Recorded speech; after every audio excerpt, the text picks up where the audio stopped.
think, you think we'll be out here by 7? No?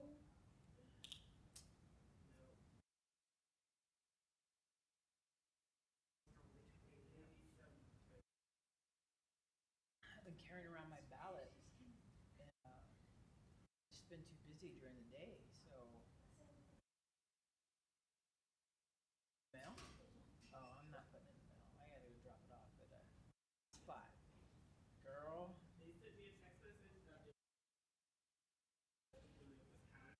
Yeah. I ain't playing with my vote this year. Oh my goodness, my goodness.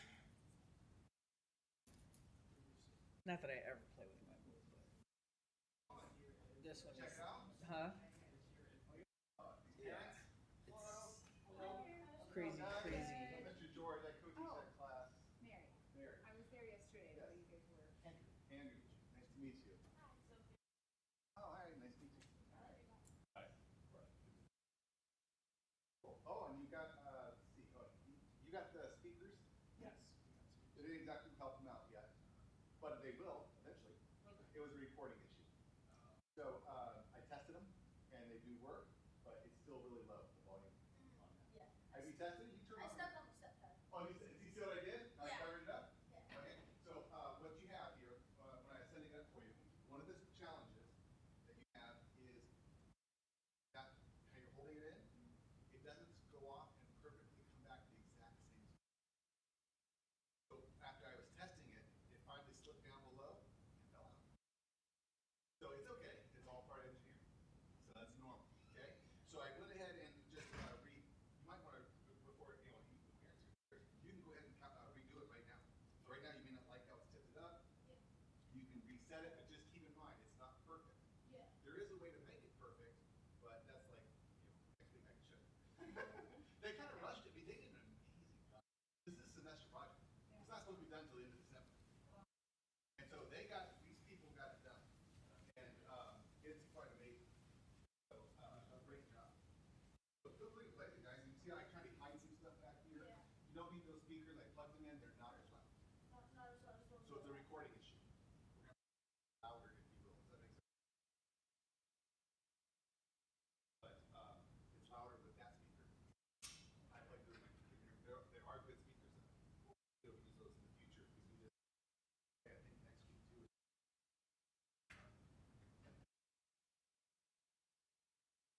So anyway, so you already tested the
my son. Say hi, Tiana. Yeah, go on Tyler. This is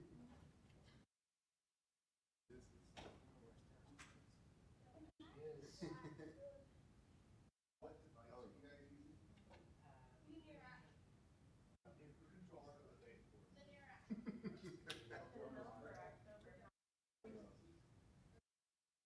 You should see this. It's pneumatic, so it's like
front, yeah.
Loving all the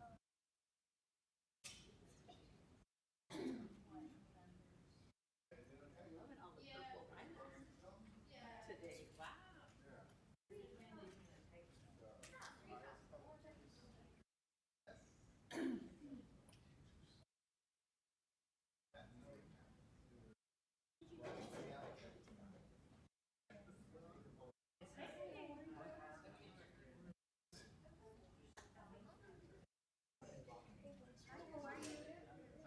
Thank you.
Okay.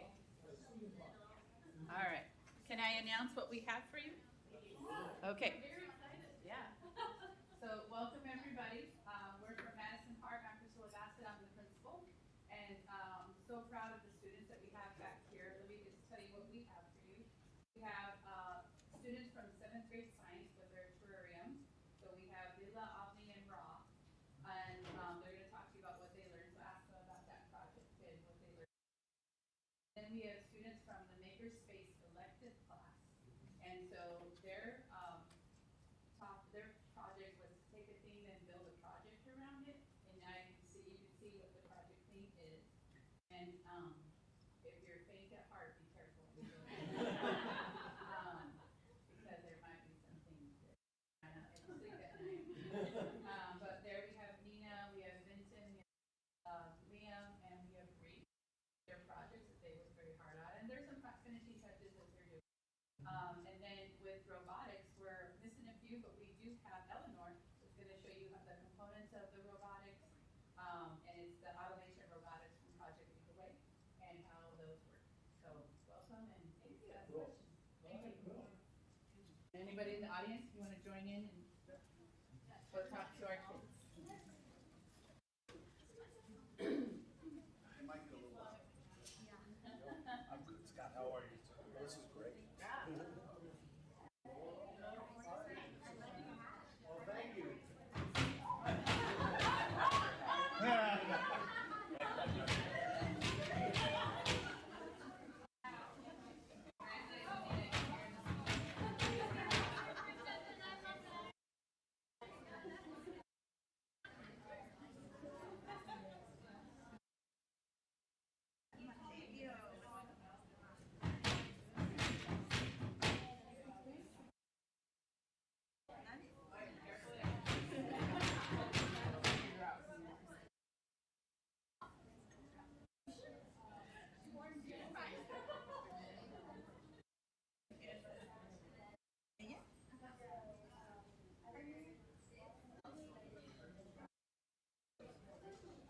No, Silvio?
on, they're up.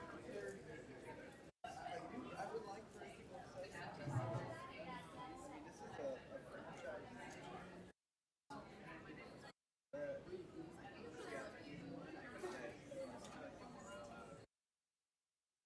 I wasn't in Vegas, I was in LA. Oh, okay. So it was, well, I was gonna show you my old neighborhood. Pretty funny.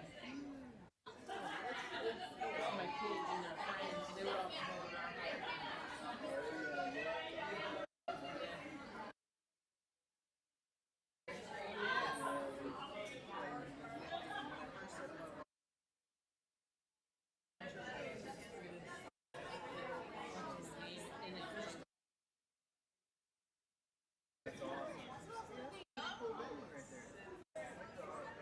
I was standing outside. It's like a brewery house. Ladies and gentlemen, can we give a huge round of applause for our park students for their STEAM presentations?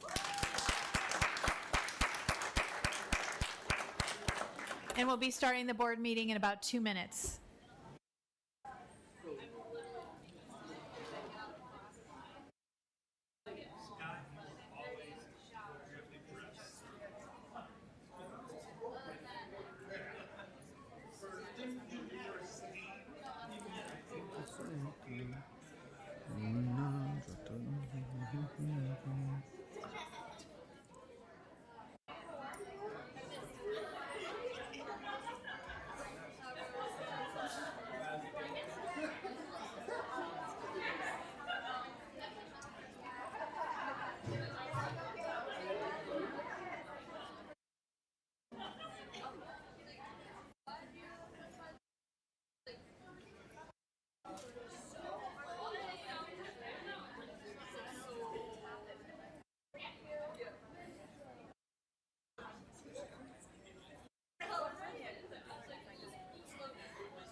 Oh, great. Yes.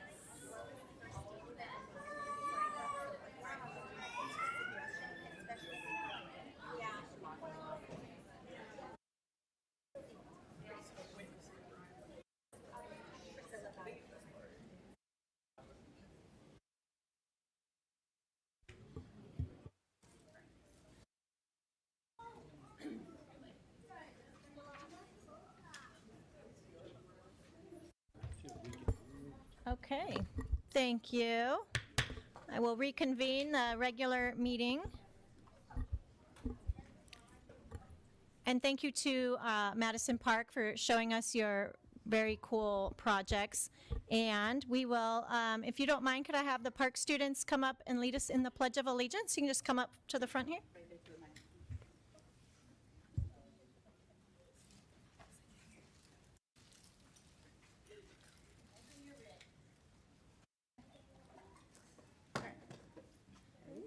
Ready, begin. I pledge allegiance to the flag of the United States of America and to the republic for which it stands, one nation, under God, indivisible, with liberty and justice for all. Another round of applause to him. Yes, thank you, Madison Park. We do have some awards, so you're welcome to stay as well. Okay, I'm glad the showcases are back. Those are so fun. Let's see, where are we here? Okay, 5.1, yes, we'll do our presentations. Dr. Guerin. Members of the board, cabinet, and guests, I'd like to invite Alicia Patton from MDTCA to the podium.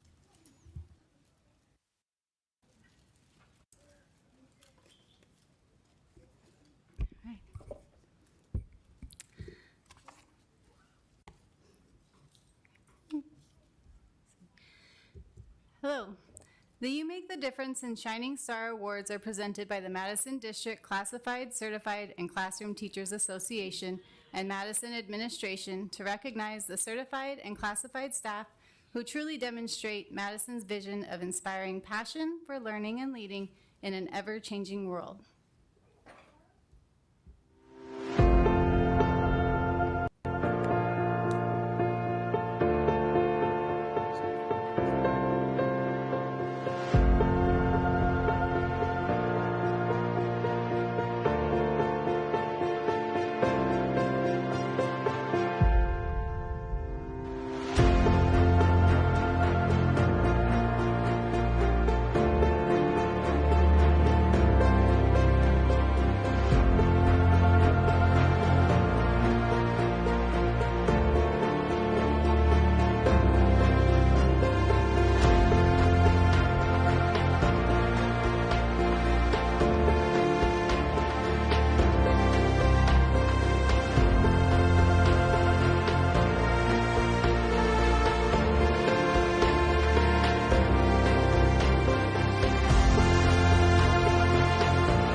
Okay. Our first You Make the Difference award is Josh Greer, fourth grade teacher from Camelview. Mr. Greer,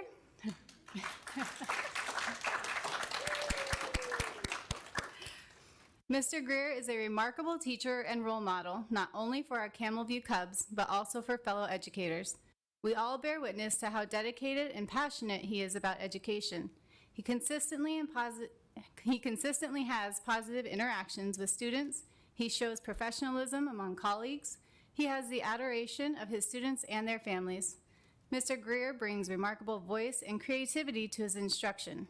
His lessons are engaging and thoughtfully crafted, capturing students' interest while encouraging them to think critically and express themselves. It is clear to all that Mr. Greer works hard to instill a love of learning in his students. He is ensuring that they understand the value of education and the importance of being a thoughtful global citizen. His passion for creative outlets such as photography, literature, and social media capture his audience and inspire students to find their voice and carve their own path. This can be seen from his lesson planning to the relationships he has built with students and families, and to the inspirational posters he has created for display on his classroom walls. Not only that, but the integration of his talents and commitment to student success inspires his colleagues. He is a star on our campus. Students of all ages are excited to see him and meet Mr. Greer. Mr. Greer is always there with a kind smile and a friendly wave.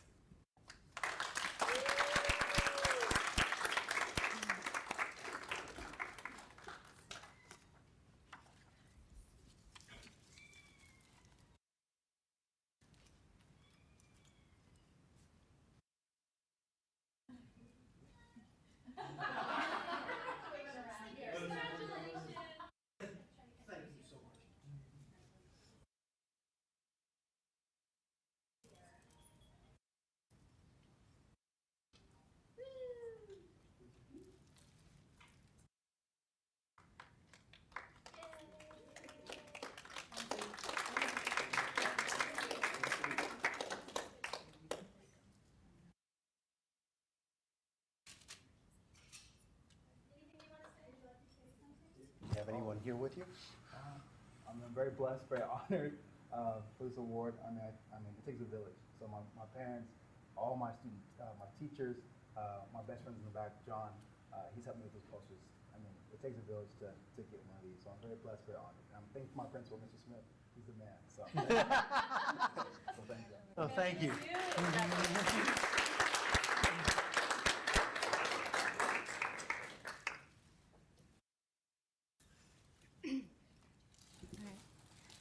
Our next You Make the Difference award goes to Justina Santos of Madison Park, the school counselor.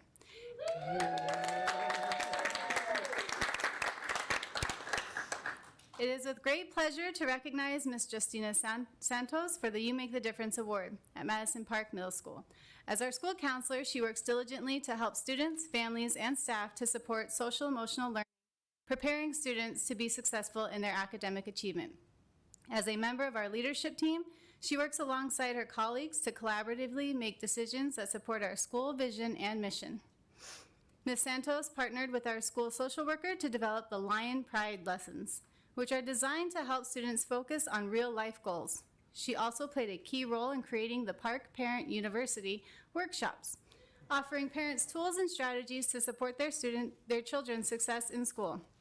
Through her efforts, Ms. Santos continuously promotes a positive environment where students feel safe, valued, and empowered to achieve positive outcomes. Alongside her role as a school counselor, Ms. Santos also serves as a club advisor for the Student Council. She leads by example, guiding students in developing leadership skills and fostering an inclusive, positive school culture. Through her leadership, students organize and coordinate engaging activities that enhance the school community throughout the year. We are honored to celebrate Ms. Santos today. She is a great leader among her colleagues and truly makes the difference for all students, staff, and community members.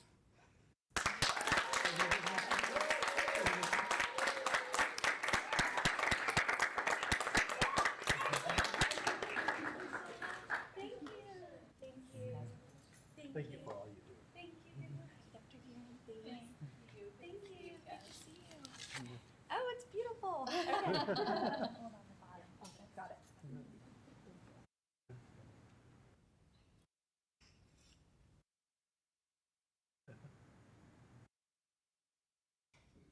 You attracted the paparazzi. All right.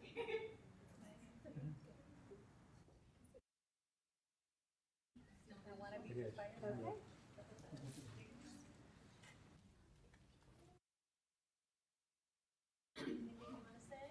Yeah, thank you to my administration who are here today, Mrs. Galindo and Mrs. Gossett. They're amazing. Without them, I wouldn't be able to do or feel supported in what I do each day. And thank you to my family that are here, my brother and my nephews, my sister-in-law, my girls and their mom are here. And I have a lot of friends and family that are watching the live stream. So hi guys, I love you. So thank you guys. Thank you.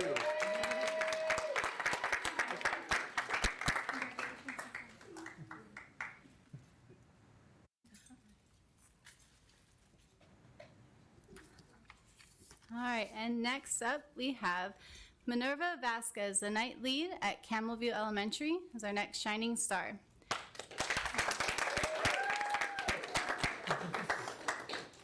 We are pleased to nominate Minerva Vasquez, a dedicated member of the Camelview maintenance staff. Oh, Come on up, you can listen from up here. all right, I can see. All right. She's a dedicated member of the Camelview maintenance staff, and for this Minerva's positive attitude and work ethic is immediately evident upon meeting her. Minerva's commitment to keeping our campus clean and safe is exceptional. She tackles tasks with care and efficiency, always willing to go the extra mile to address any issue. Her proactive approach consistently ensures the school runs smoothly. Beyond her work, Minerva's family-friendly demeanor makes everyone feel welcome. She's quick to offer help to others and works well with the entire team. Minerva is just a great person. Her dedication, her kindness, and problem-solving skills make her a true asset to Camelview. Minerva's contributions deserve recognition, and we are thrilled to call her our shining star. Thank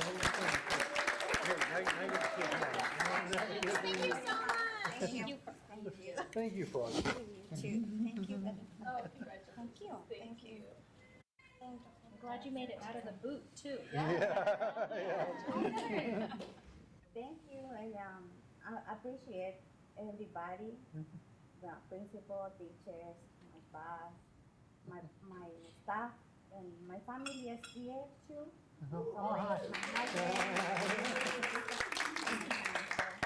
Thank you for all of it. I love Camelview, and I love my job. So Oh, good. So just say, do you want a picture of just you?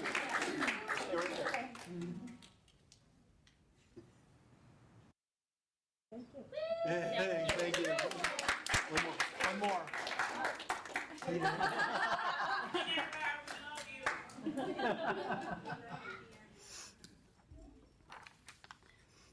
Okay.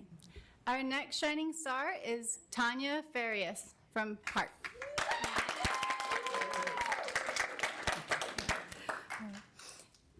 It is our pleasure to recognize Tanya Farias, our Secretary 2, for the District Shining Star Award.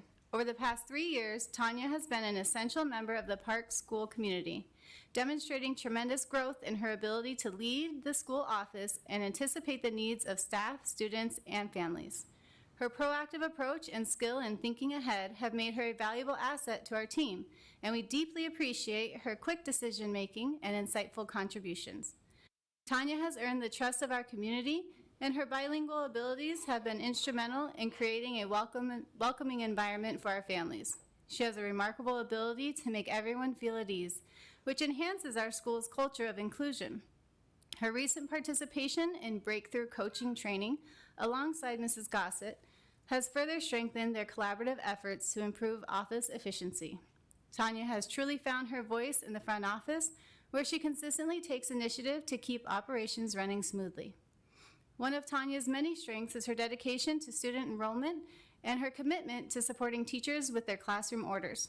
Her communication with incoming families is exceptional, ensuring that enrollment numbers remain strong. Teachers also receive timely orders so that no instruction time is lost. Tanya is a true asset to Park School. We are fortunate to have her on our team, and she exemplifies what it means to be a shining star in our district.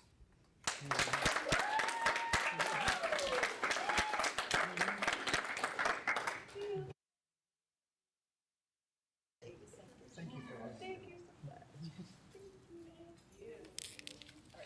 Oh, right here, okay.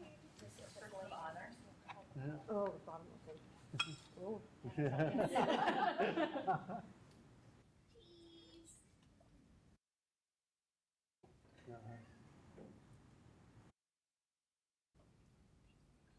Get a photo just like Christmas, the picture. Yeah.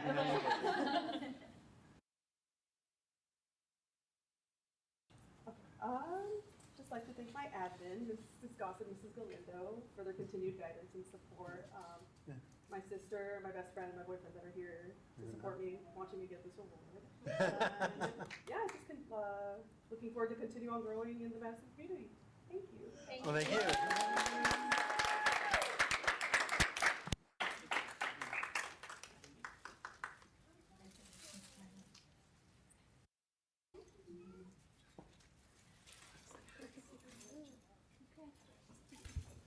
Okay, thank you, and congratulations to our award winners.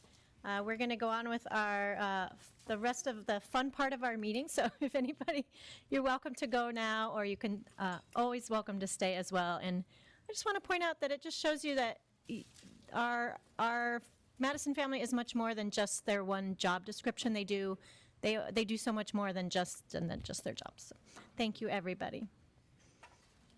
Okay. And we have our superintendent's report, Dr. Guerin. President Gresham, Vice President Thompson, members of the board, cabinet, and guests. Can I just say I've really missed our school showcases and our staff awards, and it's so great to kick that off again. I have wonderful news. Madison School District has once again received an A letter grade from the Arizona Department of Education. Each year, the Arizona Department of Education, subject to final approval by the State Board of Ed, develops an annual achievement profile for every public school district in the state based on an A through F scale. The system measures year-to-year student achievement, growth, proficiency on English language arts, math, and science, the proficiency and academic growth of English language learners, indicators that an elementary student is ready for success in high school, and that high school students are ready to succeed in career or higher education. I am so pleased to share that once again, Madison is an A school district. Our talented, dedicated staff, working hand in hand with parents and community members, help us to continue to provide an outstanding educational experience for each and every student in the Madison family. If you were around the other morning, you might have noticed about 61 trees being planted at Madison Number 1. A huge thank you to Deputy Superintendent Lori Garvey and Director of Maintenance Kyle DiMatteo and their team for writing and receiving an APS grant.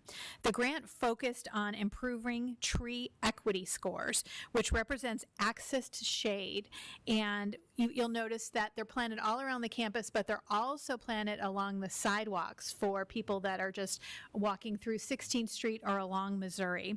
Students, staff, and community members planted over 61 trees. And because one of our board members, a master gardener, I found out that they are mesquite, carob, and pistache trees, if I said that correctly. So it was so great to see the students, staff, APS all rolling up their sleeves, planting the trees together. It was a beautiful morning. Did you know that last week was Parent-Teacher Conference Week? Thank you to our staff for the longer hours they put in as they met with families to support our students. Thank you to the families for your partnership, support of their child's teacher. We all know that strong, open communication between families and school staff is just one of the critical ingredients that make Madison families so special. And I anecdotally talked to several of our principals, and they said the turnout was really high. Then I want to mention Discover Madison is coming up. Go to our website, tell your neighbor, tell your friends, Madison is the place to be. This year we have 2 events. Discover Kindergarten on November 15th for those families that would like to check out Madison Camelview, Simus, Rose Lane, Heights, or MTA. Then we have Discover Madison Middle School on November 22nd, and this is geared to students that families that might not be currently enrolled in the Madison School District and are looking to try us out for middle school beginning in 5th grade. And then you would tour Number 1, Meadows Park, and MTA. So spots fill up fast, so please go to our website and register if you're interested. Also, be sure to go to the Madison Education Foundation website and click events to notice their upcoming events, including Trivia After Dark. Very exciting. That will be on November 16th.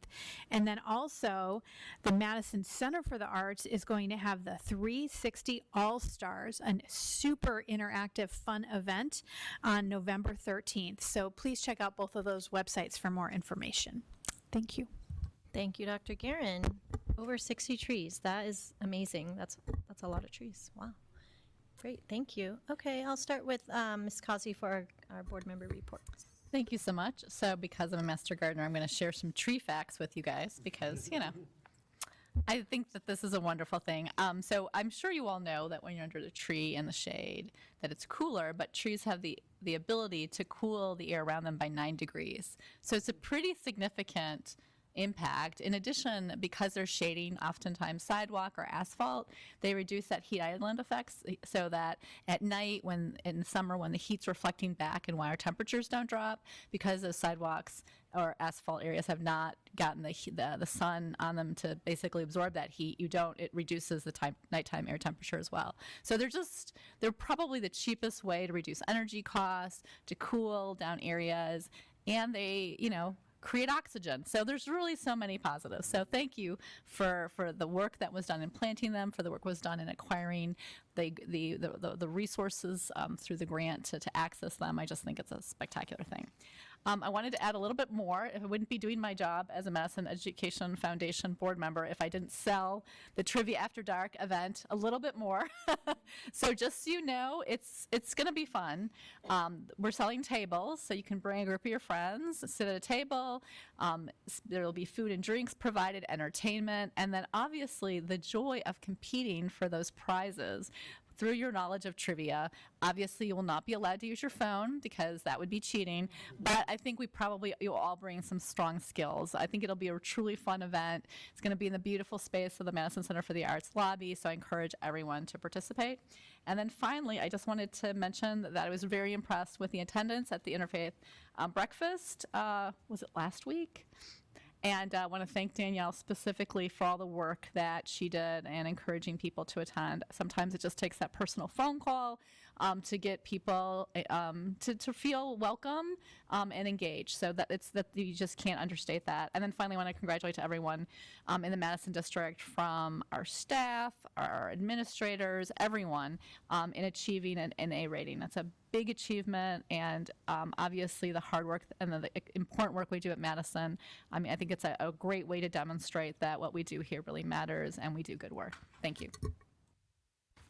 Thank you. Going to Mr. Holcomb. Thank you. Yes, I happened to be here in the morning when the trees were being planted, and Dr. Guerin was taking me to show them, and I point out to her that there were planting trees over here for some of the kids. So she went out and actually planted a tree too. It was, that was quite exciting watching the kids, how engaged they were in planting the trees. So thank you very much for making that happen. I was unable to go to the interfaith brunch this year, or this time around, but I did hear from my minister, who said thought what a great event it was this year, this time around, and did point out that personal contact did make a big difference, because our time was up. All of our lists were somewhat out of date. So the work that was put into that, and I think that's important, and not just from the interfaith community, but our outreach to the community and trying to get the community involved. I thought that was very important. I want to really congratulate Park on the showcase. It was scary and fun. It was enjoyable.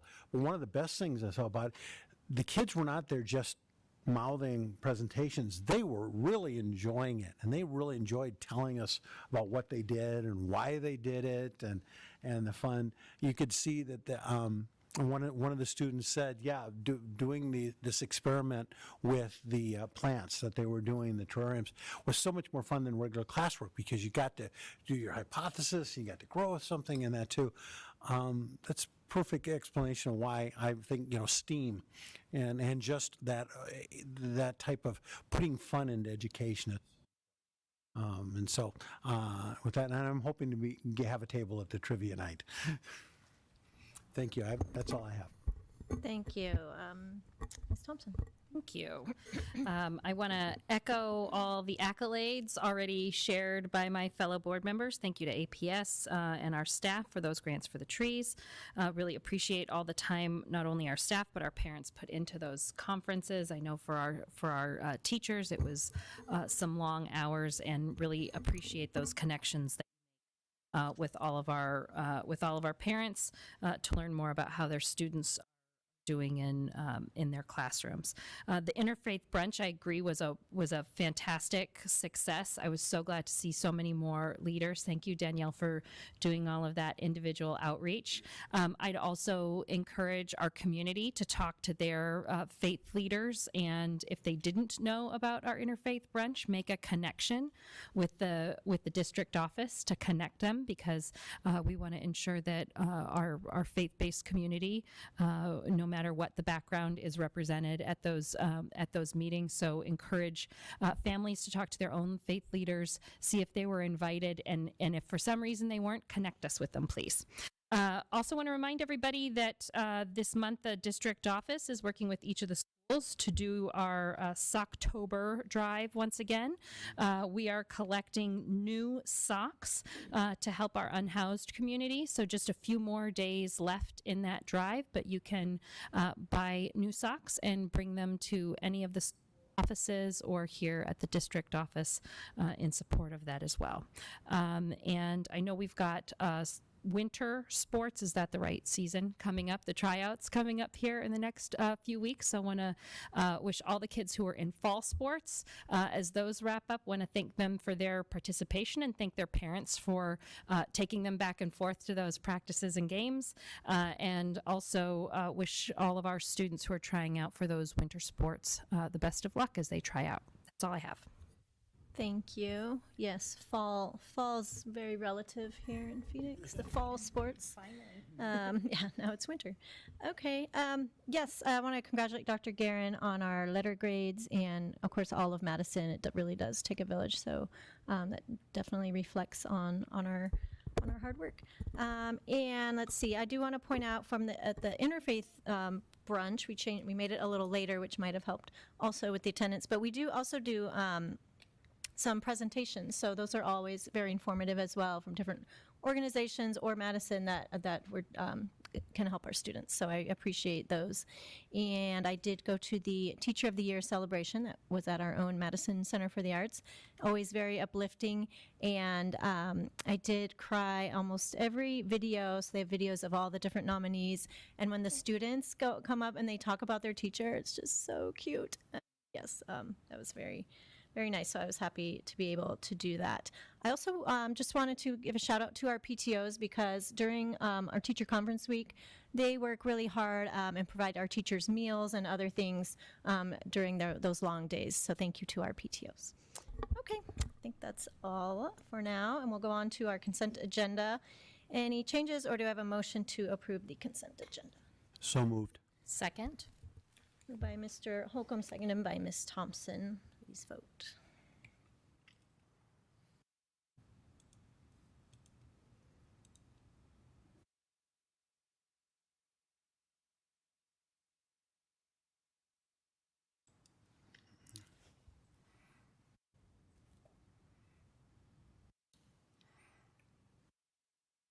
And that passes.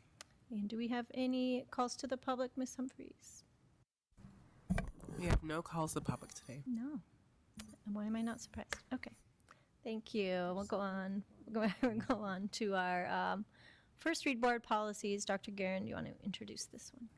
President Gresham, members of the board, cabinet, and guests, our new policies for the first read are all fall under Barb Marshall, Assistant Superintendent, so she can actually share these as a group because the changes are very similar. Ms. Marshall? Thank you. Good evening, President Gresham, members of the board. As Dr. Guerin said, the first three are all very similar. The changes that are made are due to the changes in guidance that came into effect on August 1st for Title IX sexual harassment now being considered sex-based discrimination. And so you'll see that the changes in the two policies, ACA and ACAA, reflect those changes to have that. And then the student concerns, complaints, and grievances, JII, will now include as a complaint the sex-based discrimination. And so that wording was added to that policy as well. So very similar language for all three of the policies. And again, those are based on the current guidance that we have for Title IX regulations. And then the last one that we bring forward for a first read is on the basic instructional program. This is from state legislation that is now outlining the requirements for the Holocaust instruction that is required 7th through 12th grade, and before where it just specified that that needed to be taught. Now they're outlining that a minimum of 3 or the equivalent of 3 instructional periods be covered for that material. So again, just to update in accordance with state law that new requirement. Thank you. Any questions on the first reads? Oh, Ms. Thompson. Thank you. Just a question on this, on the workings of the Holocaust education language. So previously, it was a requirement in either 7th or 8th grade, but now the requirement, although broader, is required for 7th through 12th grade. So I assume that we will be taking on the and addressing some of that requirement in 7th and 8th grade because we have no idea what part of that instruction might be given to students in 9th through 12th grade. So because it's not 3 class periods in middle school and then 3 class periods again in high school. We have to make some assumptions about what other schools might be doing, or maybe just take it on ourselves, that instructional time. So I guess I'm just wondering how we're planning to tackle that. Member Thompson and governing board members, you are correct. It's a one-time requirement. to be completed in grades 7 through 12.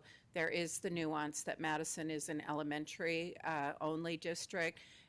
We are working with partnering high schools that we will indicate if the requirement has been met here, but that is something that the high school districts would then be obligated to take on and ensure, and whether they accept the Madison documentation or require the students to do it in high school would be something that would be for each of those high schools to determine. Thank you, Ms. Marshall. I'd just like to point out that this is one of those issues that is great sounding in principle, but in execution, when we have, when we're talking about elementary districts, we're talking about high school districts, you know, ensuring that this requirement is implemented with fidelity becomes much more difficult than just implementing it in our own district. But thank you for that, Ms. Marshall.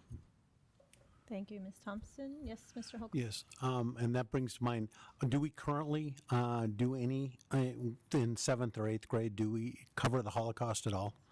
Yes, Member Holcomb and governing board members, this has been a state requirement for the past several years, and we have complied and have had that. In fact, last year, the Arizona Department of Education conducted a survey across the state to find out how schools were meeting that requirement, and my assumption is, based on the survey results, led to the development of having more specificity for school districts across the state for that requirement, because it was hit or miss or varying levels of how much was being taught. So the question from a practical standpoint, are we looking to change what we're doing in relation to educating the Holocaust presentation? Not for the instructional portion. The change would be our partnership with high schools, certainly Phoenix Union as a partner district to Madison, but we also know that our families, a large portion of our families attend Glendale Union as well as some other high schools, and so just having that collaboration and that communication piece with the high schools that are most attended by the Madison students. Thank you. Thank you. Yes, I was going to point out that, yes, I know many of our teachers were already teaching that, so. Correct. Okay, and we'll move on to President Gresham, I'm sorry. I just wanted to note for the public that we have not voted, the board has not voted on this item, and even though it appears that they have voted, they have not voted. It will be brought back for a second read Yes. at our next meeting. I was wondering why that was on there. Thank you. Yes, this is a first read. We are not voting till next time, so ignore that. That's from consent agenda. Yeah. Thank you. Okay, second read. So we will be taking action on these. Dr. Guerin. President Gresham, members of the board, cabinet, and guests, the policies before you are here for your second read.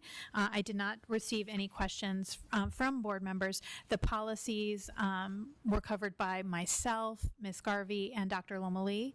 So if you had any questions, we'd be happy to entertain them. Otherwise, we could seek approval as a group.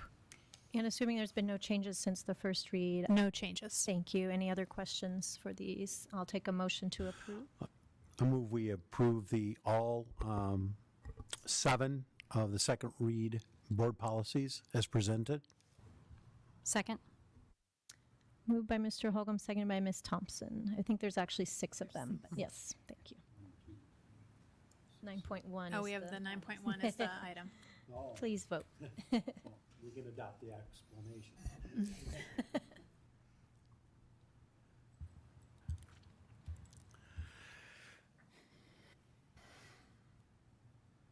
And that passes. And we'll go on to 10.1, bond and override report. I believe it's Ms. Garvey, but Dr. Guerin, you can.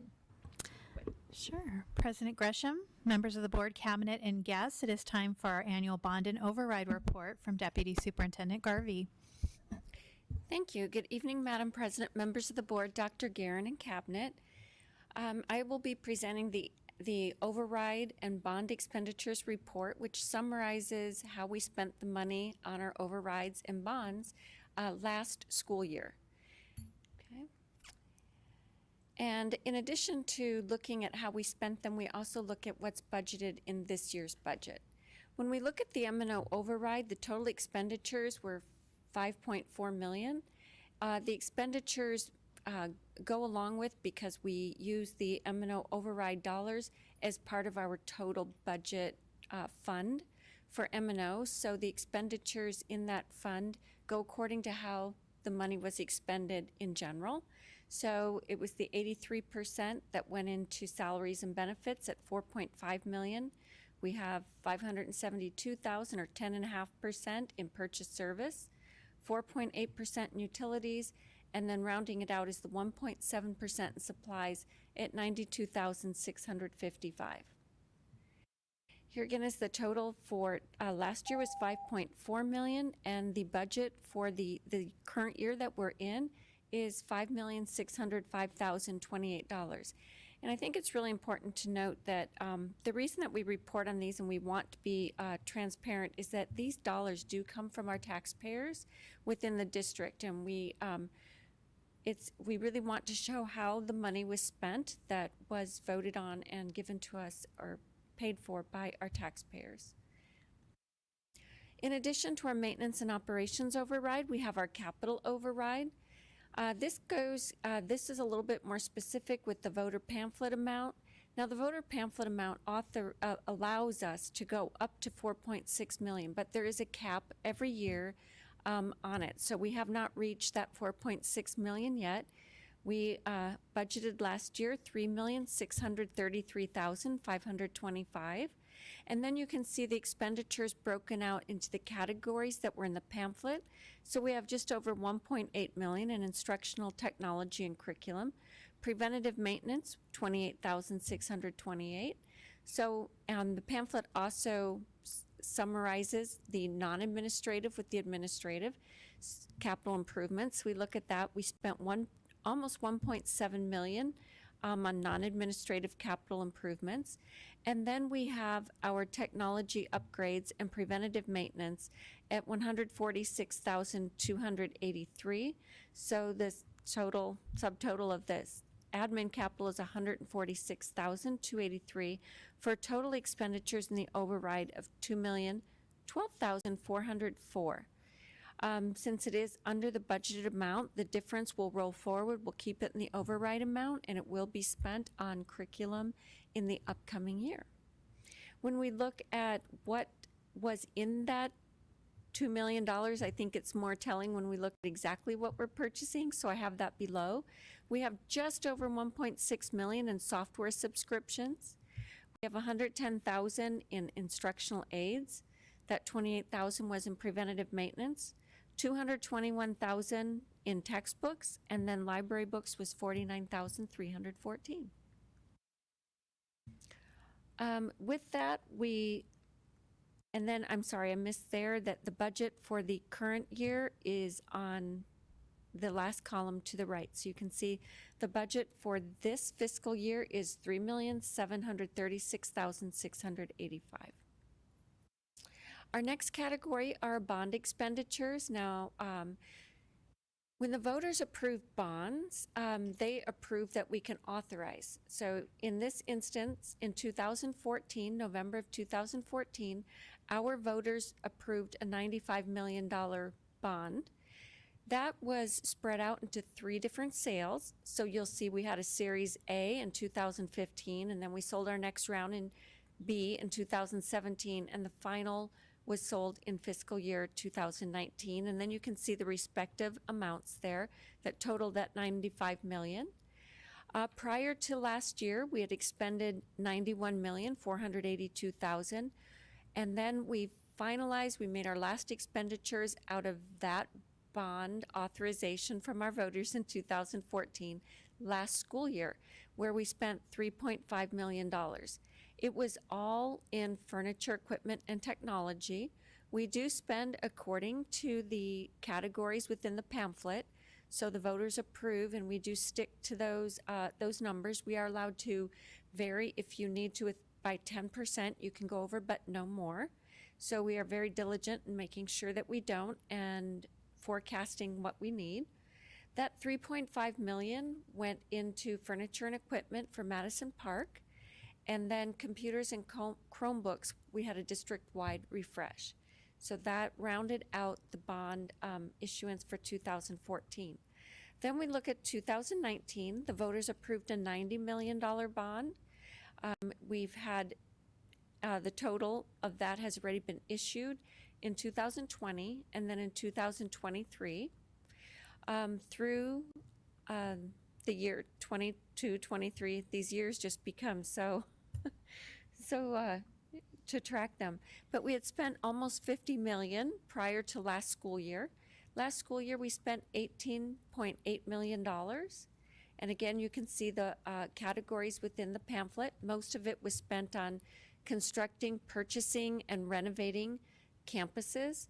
And the projects underneath that were funded were the Madison Park rebuild, the Madison #1 Cafe remodel, and some cabinetry within the school itself. Then we had a lot of safety and security projects going on. We had the front office lobby remodels, we had fencing, cameras, and then window treatments that were put in across the district. That work continues. So you will see this year when we do the next bond report or bond update in a couple months, you'll see that those projects are continuing, so they aren't quite finished. And then we did do the exterior painting of MTA, and then there was more technology that wasn't within the override. So we had some Chromebooks again. We did a very large replacement of what used to be called smart boards within the classrooms, but we are not doing the projectors anymore. We're now doing flat panels, and we did that throughout the district. And then we had some Wi-Fi network equipment upgrade to keep us going. And that rounded out the $18.8 million that was spent this past year. And we have had an issuance, in August we did have an issuance of $35 million. So we will see that again if you were wondering. I don't have a slide on it since it was sold this fiscal year, not last. And then our expenditures for this upcoming year, we're finishing that phase 3, the additional classrooms that are being built there. The Madison Rose Lane rebuild is in the design phase. You'll be getting an update on that soon. The safety and security will continue, furniture and equipment. We have some playground equipment that we will be replacing. We will also be adding some specialized program equipment to our playgrounds, which is exciting, and then a couple buses. And that's it. Are there any questions? Thank you, Ms. Garvey. I just want to point out real quick that these bonds, as you saw in her presentation, those are over, I mean, that was a 10-year span. So they're not just being used $95 million at once. So Ms. Garvey and her team do a great job of planning out and looking at our future needs and using those wisely. So I just wanted to point that out. Any questions or other comments for Ms. Garvey, Ms. Kasi? Thank you so much. Thank you for the excellent presentation. On the capital override fiscal year 23-24, I'm just curious, and I assume this is the case, that as we have adopted curriculum, we're seeing costs used to be they go into hard things like textbooks, and we're seeing that money now going into software subscription because so many of our textbooks are online, or there are applications that are online for our students. Can you just walk us through a little bit so that there's how things may have shifted in the last 5 to 10 years on that front? Sure. So as Ms. Kazi had said, in the past, we had textbooks, and so everything was paper and books in front of you.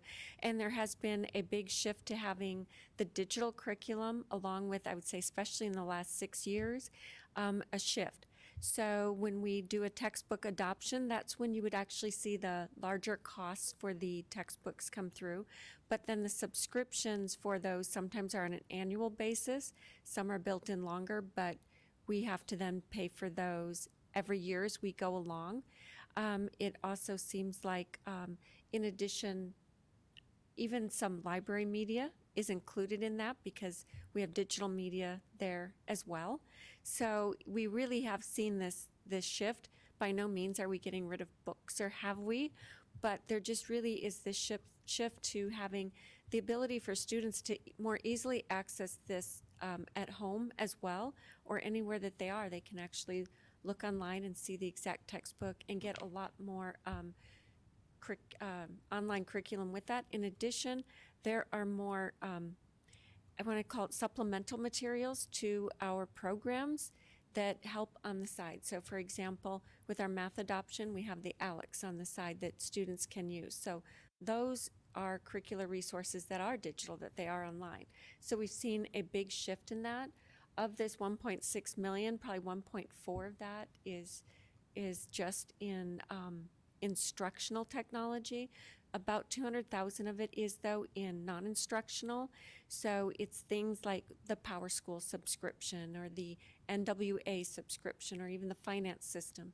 So we have that in there as well. And you can see we didn't have a textbook adoption last year, which is why there's only 221,000 in textbooks. But that's for replacement books that have either lived their lifespan, they needed to be replaced, or we've added a section, a new first grade section, and we need textbooks. So we can purchase those, but otherwise there is a big shift to this online subscriptions. Thank you so much. Thank you. Yes, I have personally used those online books and had to look things up when the kids needed help. So, Ms. Thompson. A couple of things. First, to piggyback on that issue of the online textbooks, I think I found it very helpful as a parent when my kiddo has been out sick for a day, that I can get a message from the teacher about what they missed while they're even, while one of my sons is still at school. I can have my other son reading through what's being done in class and doing the work. So having that access to those textbooks without having to lug them back and forth is a game changer. And I think, the consumables that the actual paper pieces that come along with those are also incredibly useful tools in our classrooms. Wanted to point out to the community that, the maintenance and operation overrides are so critical for us to be able to keep competitive salaries for our staff, both our teachers and classified staff as well. We're not just competing with the education community for those jobs. We're competing with the with people wanting to leave the profession or leave districts to work outside, and those funds are so critical for us to be able to do that. So I want to thank the voters for approval of those, and I also wanted to echo something that President Gresham said. These the bonds that we have for our physical assets, we're not issuing them and spending them immediately. When you think about how much the cost of building has changed in the last 3, 5, 10 years, it's exponential. And for us to be able to address the needs that we cited in those bonds 10 years ago, 10 years later with the bond money, I think it goes to show just what a wonderful job our finance team does, and really we as a board demanding the prudent use of those resources over time. So I want to applaud our finance team for being such a hawk over those funds and using them to their highest and best use. Also on those capital overrides, it really allows us to keep our technologies, our textbooks, and those tools really on the cutting edge and be able to serve our students in a meaningful way. Without there are districts close to us that do not have the same support from their voters and don't have the same access to those type of resources because of it. So deeply grateful to our voters for supporting those, and thankful for our team for keeping an eye on those funds and using them to their highest and best use. So thank you. Thank you. Mr. Holcomb? If I may, if you can go back to the prior slide too, I just want to point out that these M&O overrides not only important for our salaries, but if you see that it's helping keep the lights on and keep paper, having supplies like paper in the schools. Without the overrides, we could not do with what we do. And for our community support for that, we are hugely thankful. Thank you. Yes, definitely necessities. Okay, thank you, Ms. Garby. And we'll go on to, we are doing some more voting 11.1, the ASBA bylaws. Do you want to go ahead and take this, Ms. Thompson? Sure. Thank you so much. As the board's delegate to ASBA, ASBA has presented a set of bylaws changes that are included in your materials, both the red line version and also a summary that's been provided.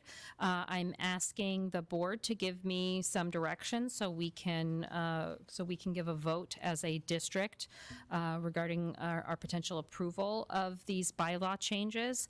I'm happy to answer any questions, but we have an expert also on our board, as Ms. Kazi is a member of the executive committee and has actually done some webinars recently to help educate other school districts. So with that, happy to open up discussion and answer any questions, either myself or Ms. Kazi answer any questions about the potential bylaws changes that ASBA has presented. Ms. Kazi, did you want to add anything? Yes, I'd just like to state that I was on the governance committee that drafted these changes, and they were as a result of some needs that we identified based on issues that the SBA faced in the previous year that unfortunately caused us to realize that our bylaws did not provide our membership and I think our governing board with the tools they needed to ensure transparency and proper oversight when maybe bad decisions were being made. And so these bylaws changes really hope to rectify and solve those problems so that we don't have them going forward, so that members have a way to call a meeting, so that any executive director contract is always approved by our entire board. Important but simple things like that. It is an extensive change because we also made just a lot of, grammatical changes, frankly, but also we tried to modernize the bylaws to allow for more electronic voting of our membership when it comes to our legislative work, as well as our annual meeting where we elect our officers. I'm happy to answer any additional questions. Thank you both. I did attend the webinar briefly, so I assume Ms. Kazi had to take notes on all these bylaws as the secretary. So thank you for doing that. Mr. Holcomb, did you have to? Yeah, my review of this thought led me to see that this seemed to be a very good attempt to try to put in proper corporate governance and the transparency that you talked about. Was there anything in this that either concerns you or you particularly wanted to highlight? Because, I mean, it goes to the fact that, the executive committee, any actions by it need to be ratified by the larger board. So, and setting up budget committees and things of that nature.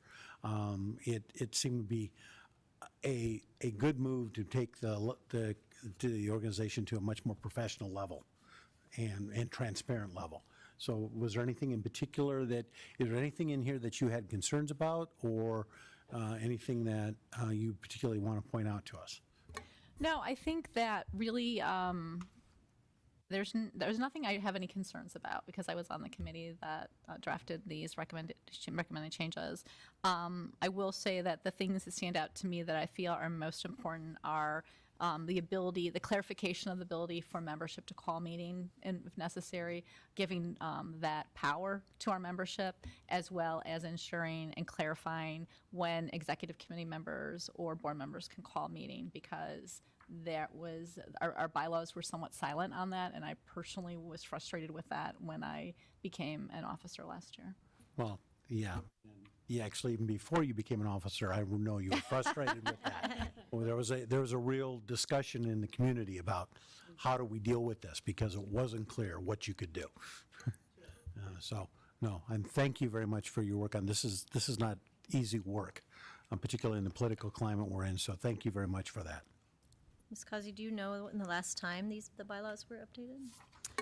We updated the bylaws about 3 or 4 years ago, but they were very small changes. It was the addition of board membership for our Black Alliance, as well as our Hispanic and Native American Alliance, as well as so that they had representation on the board, and that was really the primary component of that update. This one, we felt that since we were updating the bylaws, we were going to go through them all And even though that might be not, there might be some boards that might be a little concerned about the volume of changes, we felt that, this was the time to make them, given that we had to make some significant changes. Why not make all the corrections that needed to be made?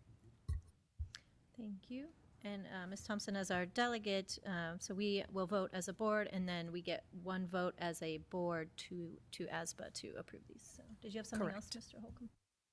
I was just going to say, a lot of times it is a crisis or something that causes a positive change. So that's a good thing that came out of what went on at the SBA. Ms. Thompson. I think if acceptable to everyone, I will make a motion to approve the amended ASBA bylaws as presented. Second. Motion has been, it's been moved by Ms. Thompson and seconded by Ms. Causey. Please vote.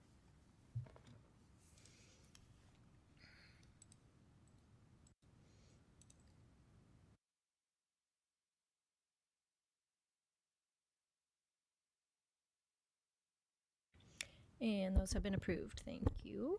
Thank you. I'll get that vote recorded with ASBA later this week. Thank you, Vice President Thompson. We'll go on to 11.2. We will be voting on the superintendent's goals for this coming school year, current school year. Dr. Guerin, do you want to? Yes, thank you, President Gresham, members of the board, cabinet, and guests. Board members and I recently met in executive session, and they reviewed my goals in advance as well. And cabinet also provided great input, because this is, really focusing on the direction of the school district and moving forward. So as you know, this is part of my evaluation, and I thought I would go over it briefly with everyone. So by June, I report to the governing board in a public meeting and follow your recommendations to take action in all the areas. I try to provide a proactive, future-focused goals related to our strategic plan that will ensure our long-term success as a school district. So first I want to talk a little bit about student achievement, and this is of course the heart of what we do, is educating students. We want to develop a plan, we want to implement, support, and assess instructional programs so that each and every student can really get that extraordinary Madison experience. We want to provide teaching that meets the needs of all learners. So I will be focused on the implementation of Tier 2 and Tier 3 instruction. And for those who are not familiar with those words, Tier 1 is instruction for all. That's the core instruction all students receive. And sometimes students need a little more to access that. So a level 2 support is typically needed by about 10 to 15% of students, and we have specific programs. So example, if a student is struggling in phonemic awareness, we would have a program or supports to help them in that area. And then typically 3 to 5% of students struggle and need individualized support at the Tier 3 level, and that would be additional supports to make sure that all of our students can meet their highest potential and success. Also looking at measurable school integrated action plan goals related to student achievement. So each of our individual schools creates what we call a SIOP plan, or a school integrated action plan. And they develop goals related to what their students need at the school. And as a superintendent and as a cabinet, we need to support each site in achieving those goals. Also, we are very far down the road in implementation of what we call multi-tiered systems of support. And it is the overall framework in what I was describing with Tier 2 and Tier 3 interventions. So the MTSS, or, we love our acronyms in education, multi-tiered systems of support, make sure that we have levels and layers of student support in academics and social, emotional, and behavioral support so that students can reach their full potential. So we develop this tiered system district-wide, and we have, of course, our teachers are delivering first best instruction in the classroom every day, but to have those layers of support, we do not want students to slip through the cracks, either academically or behaviorally or social emotionally. So that framework is what drives what we do every day. Another thing that we are really excited about is implementation of inclusive teaching practices. In as many cases as possible, we want to provide all the support and resources to students in the general classroom. So they have access to the general academic curriculum, and then in that room, they're also receiving any extra support they have. So you can go in many classrooms and you'll find the general classroom teacher and an extra teacher who could be a resource or special education teacher, meeting the needs of students as well. So that implementation of inclusive teaching practices is a core focus, and we're taking that to the next level next year with preschool students, with integrating our preschool classrooms as well. And that has been, I want to really give kudos to Ed Services. It's been a model, and other districts and universities are coming out to see that work that we're doing. We'll measure the work under the area of student achievement by looking at student proficiency targets, growth targets, because we know we need to meet those proficiency benchmarks, but we also want to be growing our students. And then we've been very concerned about chronic absenteeism, though we have made a lot of inroads on there, but we understand that we're not going to make our student achievement goals if they're not here. So we also want to decrease the number of students identified as chronically absent, which is 10% or more of the year. The next area of focus is communication. We have a lot of exciting initiatives going on here. Many people have commented on our focused, streamlined website. One of my goals is, and Ms. Guin's goal, she's working very hard on this, the implementation of Parent Square, which is a program that's going to streamline communication so that a parent or staff member is not searching teacher by teacher, school by school for the communication mechanism, right? It's very much what people are used to as a social media scroll process. You'll be able to directly communicate with your child's teacher through this program. It will help us take our emergency response communication to the next level, and it will be inclusive of some of our team sports, our clubs, our community ed, so it's bringing all of it together in one spot. Another focus area is holding a district-wide safety town hall, which is going to be completed this fall. We want, of course we're communicating in the middle of any emergency situation, but outside of the emergency situations, we want a common understanding of our emergency operations plan so that families and teachers and students can all have confidence in our plan and be knowledgeable about what that is and know what to expect. We need to communicate our physical safety measures and our preventative programs and processes as well. Another area is strengthening and expanding community partnerships, nurturing a culture that values positive relationships. Just at this meeting alone, we've talked about the Interfaith Breakfast. We've talked about our bonds and overrides and how our communities support that work and those important partnerships. So that is always something we need to continue to focus on. The addition of Discover Madison Middle School paired with fall middle school parent nights to increase understanding of our middle school choices as we live in the day of school choice. So we don't want to just be promoting an entry level point at kindergarten. We want entry access points at other areas. For KPIs or key performance indicators, we'll be looking at the number of parents who report being satisfied with the opportunities available to them for engaging with the district, the number of parents satisfied or very satisfied with their overall child's school, and an increase in both the number of partnerships and participation in our current partnerships. Allocating resources, obviously resources is absolutely critical, and in the state of Arizona, where funding for public education is a challenge, we need to optimize and carefully evaluate how we spend our money to make sure that we are doing the very best we can for each and every student. So we're going to optimize student and program capacity at each site. We know that because we're funded by every student that we have, when we optimize student and program capacity, we can offer a more comprehensive, well-rounded program with all the specialties and bells and whistles that Madison deserves and continues to expect. we're going to continue to strategically navigate fiscal challenges associated with lack of state funding and anticipated funding cliffs. We know we can expect the 2% increase for inflation when we know inflation is way higher than 2%.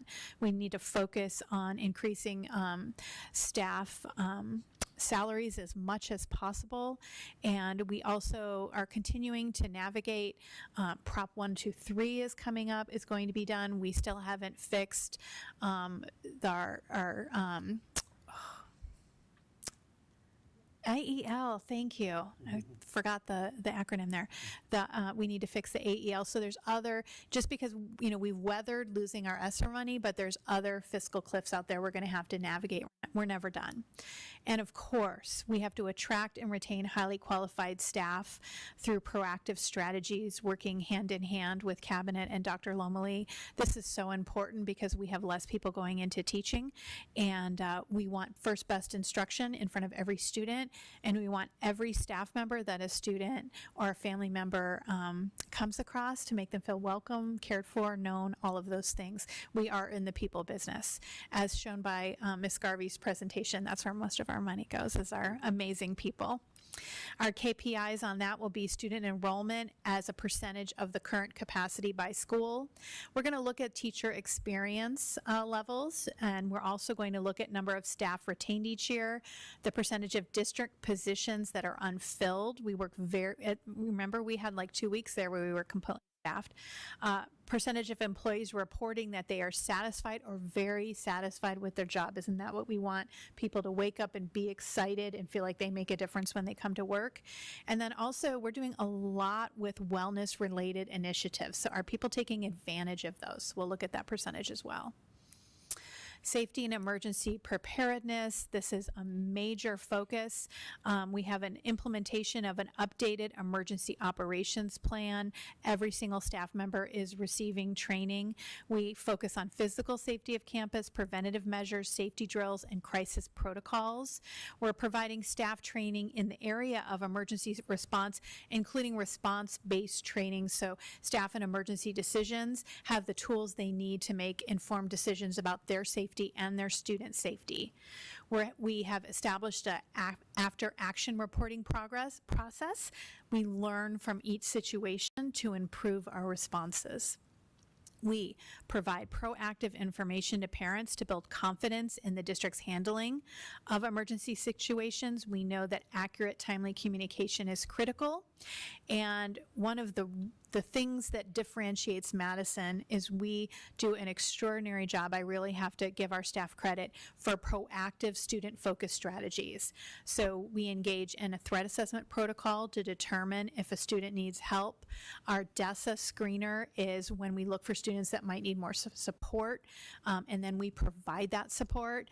And Lightspeed is a program that works on our technology that if a student is typing something concerning, we will be able to flag it and contact that student, their family, and get them services. So this proactive approach helps us in so many ways. So I had to put the KPIs on a different page on this one. We have evidence of the Madison operations plan.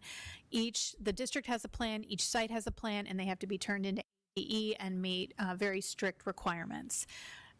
We want to see an increase, even though the number is strong, in the number of parents reporting they agree or strongly agree that they feel their child is safe at school. We want to see an increase, though the number is strong, in the number of staff reporting they agree or strongly agree that school provides a safe environment for students and staff.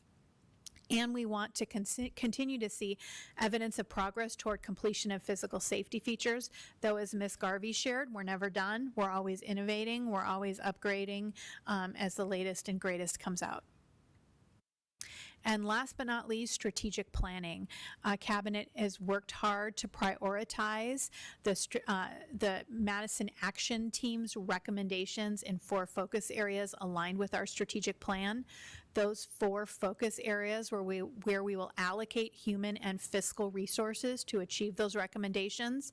And we already have developed key performance indicators to measure if they are working. So the KPI on those will be evidence of implementation of the prioritized recommendations, that the 24-25 year ones are developed and that we have evaluated them using metrics. So we did make a few changes, small changes in executive session, but those are my goals as presented. Thank you, Dr. Guerin. Do we have any other questions or comments on the goals for now? If I may, I was just, this really struck me as I was listening to your presentation. This is by far, I think, the most detailed and comprehensive set of goals we've had for a superintendent ever. And I want to congratulate you on that. If I can, a couple things came to mind. One is you didn't see the word much discussion of creating a culture and that, because we've already done that. You've done that. The Madison has always had a culture, but we've really got, I think, got to a point where we've got a culture where we're really trying to improve it. And these are some very specific things that are not just dependent upon you, but upon the whole team. And it shows, I think, a great confidence you have in the team that's been assembled and grown through Madison to be able to do these things. Because there's a lot of these things that are outside of your control that you're taking responsibility for. And I think that's a huge vote of confidence in the whole staff that we have. And I really appreciate that. And this really comes to, we've always talked about, I think there's something special about Madison teacher, our administration, and our expectations. And you don't see the basic stuff in this that you would normally see in the goals. What you see is the next level, and I would propose that it's the next level above that is what we're really trying to gauge it on. And I want to congratulate you on that. And I want to congratulate your cabinet and the principals, everybody in the organization, that we're able to try to measure ourselves on that level and with this level of specificity. I've always thought about that too, but it really didn't strike me until I heard you walking through that. Congratulations and good luck. Thank you, President Holcomb. I just have to say that it is because of the incredible talent of cabinet, our leaders, our teachers, and our staff that we're able to reach this high. So, absolutely. Thank you. Yes, and none of you are ever allowed to retire, by the way. So, thank you for these, and nothing like putting your whole, job on display for everyone to see. So, Ms. Thompson, you have. Just to echo what Mr. Holcomb said, I think it's very noteworthy, and I appreciate that these aren't any new initiatives, but they are tied to not only the district's strategic plan, but the site plans at each of the schools. Recognition that our whole district, rises and falls together, and leaning in on that is wonderful. So, as Mr. Holcomb said, I deeply appreciate that your close work with your executive team, but also each of the sites as well. So, thank you. Thank you. Anything from Ms. Cousy? I just want to add, this is a management best practice, and the most successful Fortune 500 companies do this with their CEO, and it ensures accountability and transparency. But I think more than anything, when we know what our goals are, we can focus on what's important because we have defined them in a way that is very clear with specific areas we're going to be measuring. And I think that's how success happens. And so thank you for basically taking, it is true, we have not had goals at this level that in the 10 years I've been on this board, and this is the kind of document I think of that it demonstrates what a high performing level organization we are. So thank you. Thank you. I'll take a motion to approve the goals. So moved. Second. Is a caveat, we made minor changes in the executive session. Is the motion that we'd adopting the goals with those minor amendments. Yes. Thank you for pointing that out. Please vote. Oh, it was moved by Ms. Thompson and seconded by Ms. Causey.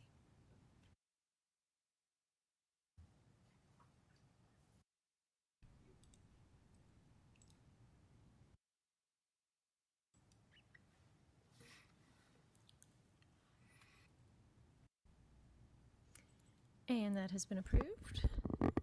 We'll go on to future meetings. Dr. Guerin. We continue to be busy this fall, President Gresham, members of the board. So our next meeting, if you can't believe it, it's not till November. And we will have an executive session again at 5 p.m. We're going to be meeting with cabinet members to give input, pre-input on budget advisory and IBN, just so they can understand the board's thoughts before they enter into that. Another school showcase, this one, Rose Lane, with You Make a Difference Shining Star from MTA and Rose Lane. We will have some MOUs, an out-of-state field trip. We will have a student achievement state assessment update from Director Piankowski, and then very excited to have a calendar recommendation. Our surveys are out right now for staff and parents. We will have second read. Note, no more first reads, but we do have another batch waiting in the wings when we finish this up. So don't wait. Don't worry. We have more policies for you. I know how much you love that. So we'll do second read on Ms. Marshall's policies, and then we're going to take this RFQ as an action item. So Ms. Garvey can tell you a little bit more about the Rose Lane rebuild. We have one meeting in November and one meeting in December, so they will be busy meetings. Okay. Thank you. Thank you. Any questions on the calendar? Oh, and I do want to mention we have a reception for Mrs. Spears on the Miss Spears on the calendar. December's coming quickly, so she'll only have a couple more meetings with us. Yes, It's hard to believe. Thank you. Okay, seeing none, I will take a motion to adjourn. So moved. Second. Moved by Ms. Thompson, seconded by Ms. Causey. Please vote.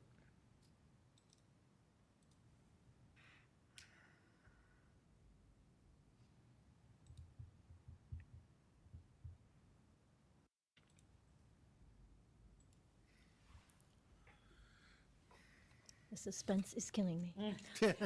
And we are adjourned. Thank you. I have voted against that before. Yeah. Oh, actually. What an amazing STEAM presentation. That was really cool. Oh my gosh, that's so fun. The biggest part about